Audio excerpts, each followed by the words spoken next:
बाकीच्यांकडे चालू झाला असेल लग्नाचा उन्हाळी कामाचा सीझन, पण आमच्या इकडे आमच्या पेपरचा सीझन आहे ना पुढच्या आठवड्यामध्ये चालू होत आहे. सो सगळ्यांनी आमच्या पेपरला यायचं. हा परत म्हणायचं नाही मला बोलावलं नाही, सीडीने आमंत्रणच दिलं नाही, बिना कॉप्या का तपासायचं, कळलं ना, सीडीचं सला ऐकत जा. तर नमस्कार मित्रांनो, तुम्हाला काय वाटतं आता सीडीचे पेपरचे सीझन चालू झाले, तिच्या थोपड्याकडे बघून वाटतं काही कधी अभ्यास करावा म्हणून. हा तुमचा गोड गैरसमज आहे, तुम्ही आताच्या आता दूर करते.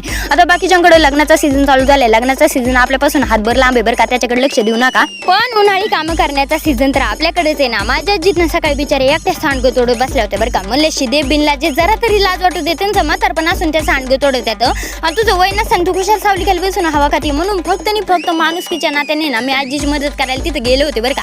तिथे गेल्यानंतर माझी आजी मला काय म्हणली माहिती काय, पारू शेव है बाजूला, सकाळपासून पारूचं तोंड घेऊन इकडे तिकडे बोंबलत हिंडे द्या, आली लगेच पारूच हार लावायला सांड घ्यायला उठीत ना. त्याच्यामुळे मी कोणाची मदत करत नाही, कारण जिथं मदतीला जाते तिथं बॉम्ब होती आणि तिथं मीच बोलणं खाते, त्याच्यामुळे मला मदतीची रिस्कच घ्यायची नाही बरं का.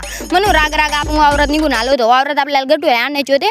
जाताना मेंढ्या कंपनी दिसून म्हणे, वय मेंढ्या तुम्ही पण चला की गटुळे आणायला. ते म्हणले ही तर हाय बिनकामाची, आम्हाला विचारायला जाऊन द्या नाही. गाडीवरती जागा नव्हती ना, म्हणलं डोक्या विकवा तुम्हाला, त्याच्यामुळे चलतच या बरं का. पावच्या गाडीवरती बसल्यानंतर मला त्याचा शर्ट धरून का बसावं लागतं सांगू का, कारण पडलं तर दोघांनी पडायचं नाही तर कुणीच पडायचं नाही. लोकांचं लिकरू या जरा नीटनाटकी गाडी चालू जाऊ ना असं त्याला समजून सांगत होती, पण त्याला कुठं समजत या. अशा प्रकारे वावरात गेल्यानंतर गटुळे वगैरे घेतले, कारण आपल्याला दुसरे चांगले देखत नाही म्हणून. पण असं नाही हो, कारण त्याच्या मागे मी पण बसले होते. अशा प्रकारे आपण घरी आलो. Bye bye bye.